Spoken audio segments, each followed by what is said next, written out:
Today we fight the final installment of the Truceless War using DBA.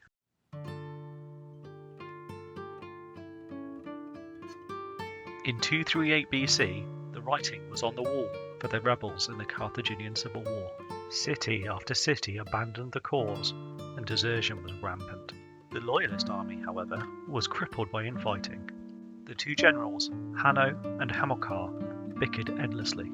Eventually, politicians in Carthage managed to convince the generals to temporarily put aside their differences. Combined, they led a massive army to end the rebellion once and for all. The remaining rebels had fled to the city of Leptis Parva, possibly hoping to escape by sea. When the vast Loyalist army approached, however, the rebels decided to risk it all on one more pitched battle.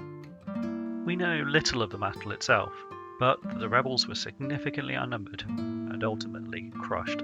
Victory did not stop the quarrel between Hanno and Hamilcar. Ultimately, Hamilcar would take his army to Spain to carve out what is essentially his own personal fief.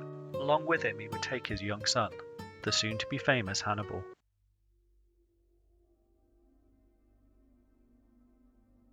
The battlefield for our final showdown in the Mercenary War is 80 centimeters squared rather than normal 60. We use the standard rules for setting up terrain in DBA, though the enclosures we're using have not got rounded edges, but I'm sure you'll survive. The rebel army is what we've come to expect: heavy infantry and no cavalry. The Loyalist army, on the other hand, is split in two. Hanno's half of the army has slightly more skirmishers and light infantry. Hamilcar has Narrabas's light horse. The Loyalists deploy first, and Hamilcar takes the more open flank so his horsemen are not impeded. The rebels try to refuse the flank, using the central rough ground as a shield. Hamilcar acts first and rushes his army into the open space. The rebels are caught off guard, and some spearmen are forced to break off to defend the flank. In this battle, the Loyalist army must decide whether to use Hanno or Hamilcar at the start of each turn. Hamilcar hoards control and continues to race across the battlefield with his fastest troops. With Hamilcar so close, the rebels decide to switch focus to that flank.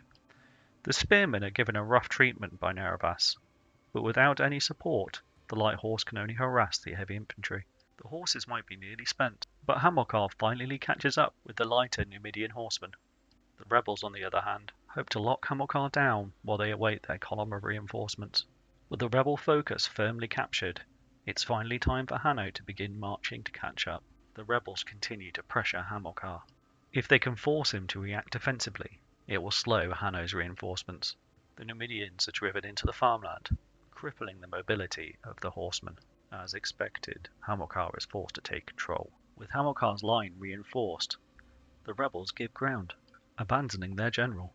The Loyalists don't take the bait, however, and Hanno instead pushes to reach the fighting. Skirmishers boldly engage Narrabas alone, hoping to buy time for the heavy infantry. But Hamilcar's infantry are able to trap the ambitious rebels. To make matters worse, the light horsemen nimbly evade the rebel spearmen. Knowing there is no opportunity to change their plan now, the rebels must press on. The rebel general gains advantage against the horsemen, whilst the Scutarii are humiliated by the Loyalist javelinmen. The last of Hamilcar's forces reach the battle, and the rebels have lost all local superiority. In the Truceless War there is no quarter, so they must fight to the end.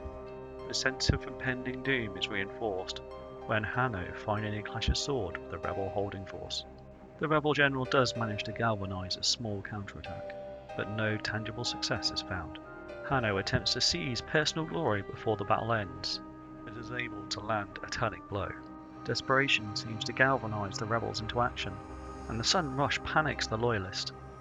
Hamilcar even begins to flee from combat. His loyal pachyderms quickly reinforce the gap in the line. Is this the glimmer of hope the rebels were looking for? Opportunity slips through their fingers, as in the following assaults they lose as much as they win. Hamilcar uses the brief respite to regain composure. Now only the most dedicated rebels are trying to push the Loyalists back, and even they are losing steam. Hamilcar judges the moment right to launch a mass counterattack. The rebels, exhausted and demoralised, fall in droves. Anyone left standing scatters, and the whole army is routed. Just like in history, the rebels are crushed. It is a very difficult battle for the rebels. They are outnumbered 3-2. Their only hope is that the Loyalists are unable to coordinate. The plan of using the refused flank was a dismal failure. Perhaps they should have tried to drive a wedge between the two loyalist forces. The only way to find out is give it a go yourself. You can find the scenario rules in the link below, available completely free. Thank you for watching this video from Mini Model Murder. Take care and see you soon.